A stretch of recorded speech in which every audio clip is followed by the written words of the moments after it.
ભાઈ 57 જ રનમાં સામેવાળી ટીમને ઓલ આઉટ કરીને 5 ઓવરની અંદર ટાર્ગેટ ચેસ કરી નાખો, આને જ કહેવાય ને ડોમિનેશન, આને જ કહેવાય ને T20 વર્લ્ડ ચેમ્પિયન્સ. યુએઈ સામે ભારતની મેચ હતી એટલે ખબર તો હતી જ કે ભારતની ટીમ આપણને ડોમિનેશન બતાવશે, પણ આ રીતનું powerful domination, that is something really crazy. કરી દીધો છે ભાઈ ભારતની ટીમે એશિયા કપ 2025 નો શુભારંભ કરી દીધો છે. બોલિંગમાં શિવમ દુબે અને કુલદીપ યાદવનો તરખાટ અને બેટિંગમાં આવતાની સાથે જ અભિષેક શર્માની આતશબાજીની મદદથી ભારતની ટીમે 5 ઓવરની અંદર જ યુએઈને એકદમ જ કચડી નાખ્યું અને 9 વિકેટથી એશિયા કપની પહેલી મેચ ભવ્ય રીતે જીતી લીધી હતી. આ મેચ વિશે ડિટેલમાં ડિસ્કશન કરવા માટે ફરી એક વખત આપણી સાથે પાર્થિવભાઈ ઉપસ્થિત થઈ ગયા છે. કેમ અર્શદીપ સિંહ ટીમમાંથી બહાર જોવા મળ્યા, શુભમન ગિલ અને અભિષેક શર્મા હોવા છતાં કેમ સંજુ સેમસનને પણ ટીમમાં રાખવામાં આવ્યા, પાકિસ્તાન સામેની મેચમાં કોનું પલડું ભારે લેવાનું છે, આ બધી જ વાતો આપણે ડિટેલમાં પાર્થિવભાઈ સાથે આ વિડીયોમાં કરેલી છે. તો વિડીયો ચાલુ કરીએ એની પહેલા જો તમે હજી સુધી આ ચેનલને સબસ્ક્રાઇબ નથી કરી તો અત્યારે જ નીચે આપેલા લાલ બટન ઉપર ક્લિક કરીને સબસ્ક્રાઇબ કરી દેજો, કારણ કે હું તમારા માટે ક્રિકેટને લગતા આ જ પ્રકારના ઇન્ટરેસ્ટિંગ વિડીયો રેગ્યુલરલી આપણી ગુજરાતી ભાષામાં લઈને આવતો રહેવાનો છે. લાસ્ટ વાળા એપિસોડમાં આપણે જેમ વાત કરી હતી કે ભાઈ ટીમ ઇન્ડિયાનું ડોમિનેશન ખાસ કરીને યુએઈ જેવી ટીમો સામે તો જોવા મળવાનું જ છે, પણ જે પેલી મુન્નાભાઈ વાળા મૂવીમાં કહેવત છે ને કે ભાઈ શરૂ હોતે હી ખતમ હો ગયા, તો કંઈક એ રીતની આપણને ફિલિંગ અને એક્સપિરિયન્સ જોવા મળે. ઓબ્વિયસલી આપણને પહેલેથી ખબર તો હતી જ કે કેટલી સ્ટ્રોંગ છે આપણી ટીમ.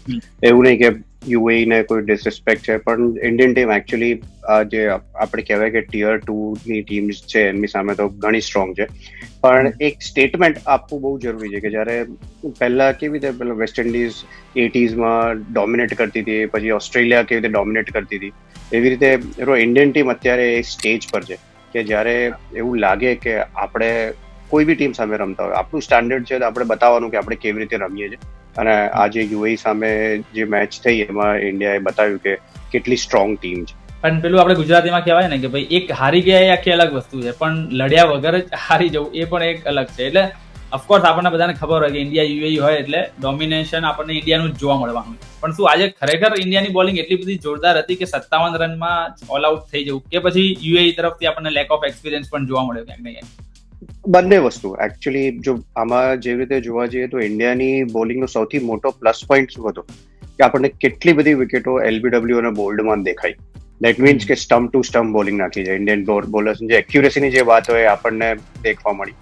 સાથે સાથે ઓબ્વિયસલી યુએઈ નો વિન એક્સપિરિયન્સ હતો કે, અને યુએઈ માટે એક આ લર્નિંગ લેસન પણ છે કે જ્યારે તમે કોઈ સ્ટ્રોંગ ટીમ સામે રમતા હોય તો આપણો પહેલો ગોલ એ હોવો જોઈએ કે જો પહેલા બેટિંગ કરવાનો ચાન્સ મળે તો 20 ઓવર પૂરી કરીએ, એટલીસ્ટ 120 130 કેવા એટલા રન કરીએ તો કદાચ આપણે ફાઇટ આપી શકીએ.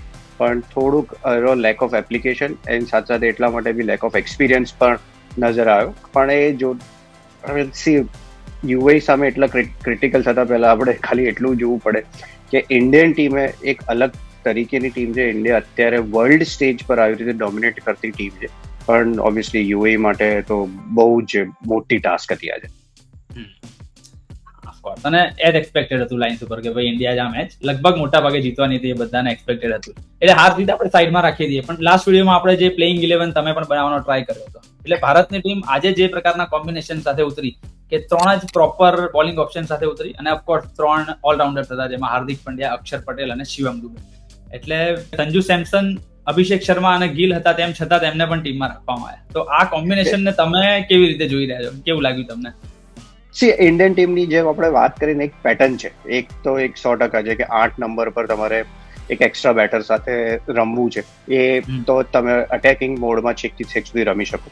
પ્લસ બીજું એક આવી રીતનું ડિસિઝન જે અત્યારે ગૌતમ ગંભીર અને સૂર્યકુમાર યાદવ, અથવા જ્યારે ટેસ્ટ ક્રિકેટમાં ઇંગ્લેન્ડમાં આપણે ગયા હતા ત્યારે બધા જ એમ કહેતા હતા કે કુલદીપ યાદવને રમાડવો જોઈએ, કુલદીપ યાદવને રમાડવો જોઈએ, પણ ટીમ બીજું કંઈક વિચારી રહી હતી. દેટ મીન્સ કે ટીમ પાસે એક પ્લાન છે, એ લોકો કન્ડિશન્સને બહુ સારી રીતે સમજી રહ્યા છે.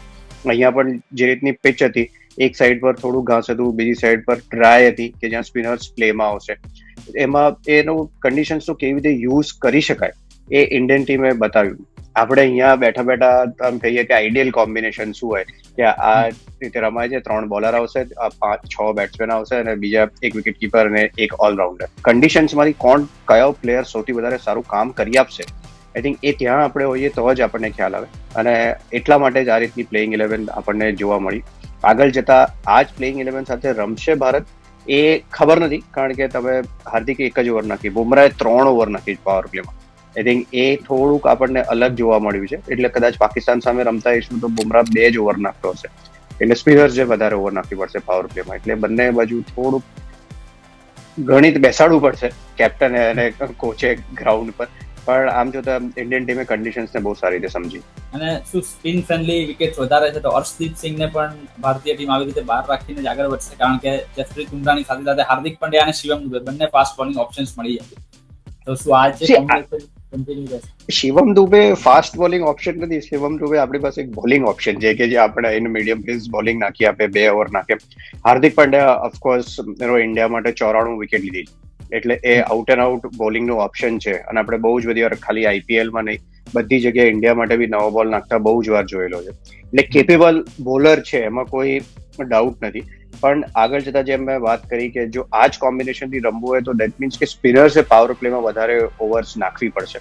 એટલે હર્ષદીપ અગેન જે ડિસિઝન લેવાનું થશે એ ફરીવાર એ સિચ્યુએશન આવશે, હવે તમારે હર્ષદીપને રમાડવો હશે તો ક્યાં વરુણ ચક્રવર્તી અથવા કુલદીપ યાદવ બેમાંથી એક જણને બહાર બેસવું પડશે.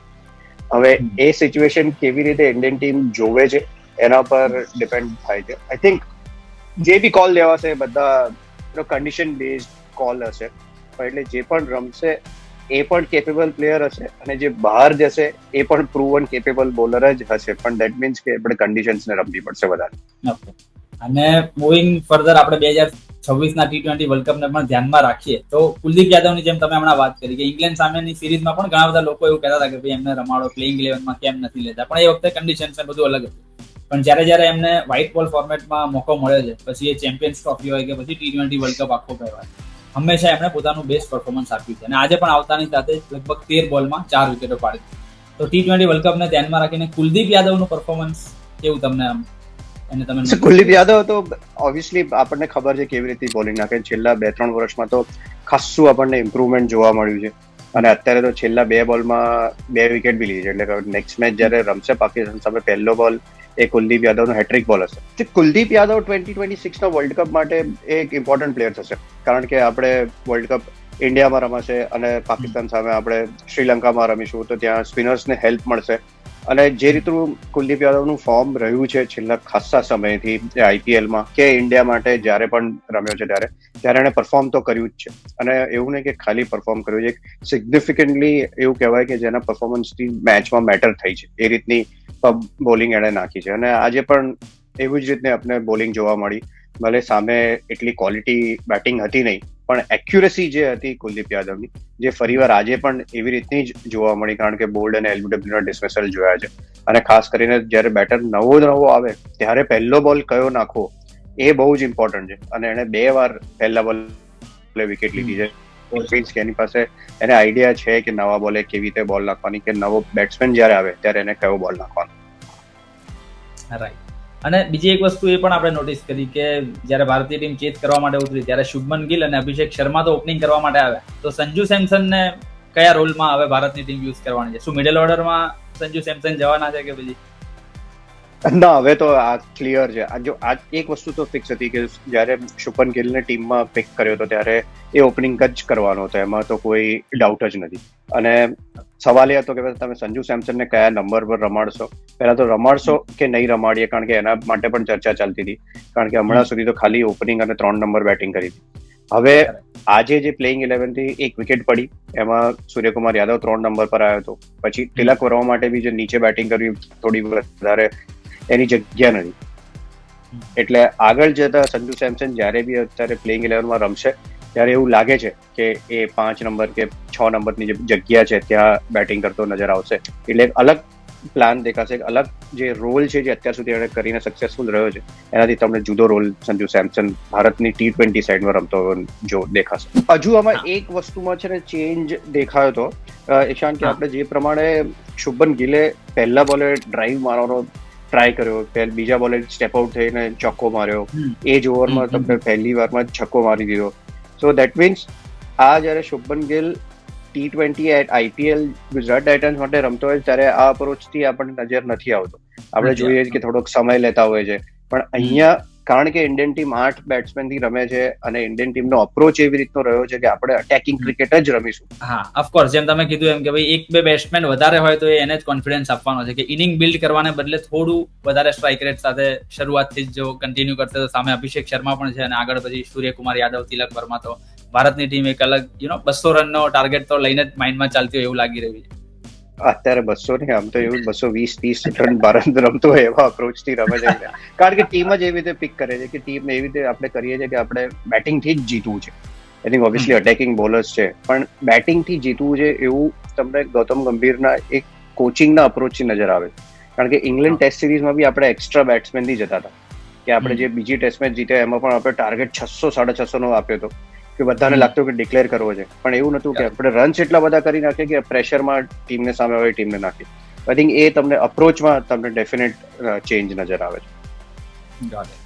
હવે પાકિસ્તાન વાળી મેચ માટે ઓફકોર્સ આપણે વિડીયો સેપરેટલી કરવાના જ છીએ, પણ એક નાની અહીંયા આપણે ખાલી એને ટચ અપોન કરીએ તો મેન ટુ મેન માર્કિંગ જોવા જઈએ તો પાકિસ્તાનની ટીમમાં પણ રિઝવાન અને બાબર જેવા પ્લેયર્સ આ વખતે નથી ટીમનો પાર્ટ, અને આપણામાંથી પણ અમુક મોટા પ્લેયર બહાર જતા રહ્યા છે. તો મેન ટુ મેન જોવા જઈએ તો તમને પલડું કોનું ભારે લાગી રહ્યું છે? કારણ કે ઓફકોર્સ સેમ અયુબ જેવા પ્લેયર્સ પણ પાકિસ્તાનની ટીમમાં આ વખતે આપણને રમતા જોવા મળવાના છે કે જે કદાચ ચેમ્પિયન્સ ટ્રોફીમાં ટીમની બહાર થઈ ગયા હતા.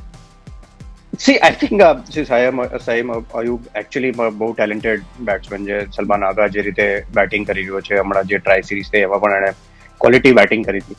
પણ તમે મેન ટુ મેન માર્કિંગ કરો કે ના કરો, ઇન્ડિયન ટીમ બહુ સ્ટ્રોંગ છે. તમે ગમે તે ટીમને ગમે તે પ્લેયર્સ આવવાના હતા, કારણ કે જે રીતનું માઇન્ડસેટ છે, જે રીતે કોન્ફિડન્ટલી ઇન્ડિયન ટીમ એમના પ્લાનિંગ કરી રહી છે, જે રીતે એ પ્લાનિંગને એક્ઝિક્યુટ પણ જે રીતે થઈ રહ્યું છે, એમાં Indian team is far more superior team than Pakistan. Perfect, thank you so much પાર્થિવભાઈ. બસ તો that's it for this particular video. જો તમે વિડીયો હજી સુધી જોઈ રહ્યા છો તો પ્લીઝ આ વિડીયોને લાઈક કરી દેજો અને તમારા દરેક ગુજરાતી મિત્રો સુધી શેર કરી દેજો. જો તમે એશિયા કપને લઈને કોઈ પણ સવાલ પાર્થિવભાઈને પૂછવા માંગતા હોય તો અત્યારે નીચે કોમેન્ટ કરી શકો છો. બાકી એશિયા કપને લગતી તમામ માહિતી આપણી ગુજરાતી ભાષામાં અને પાર્થિવભાઈ સાથે જોવા માટે આ ચેનલને ખાસ સબસ્ક્રાઇબ કરી દેજો. મળીએ છીએ આપણે ફરી એક વખત આવા જ ઇન્ટરેસ્ટિંગ વિડીયો સાથે. ત્યાં સુધી આવજો.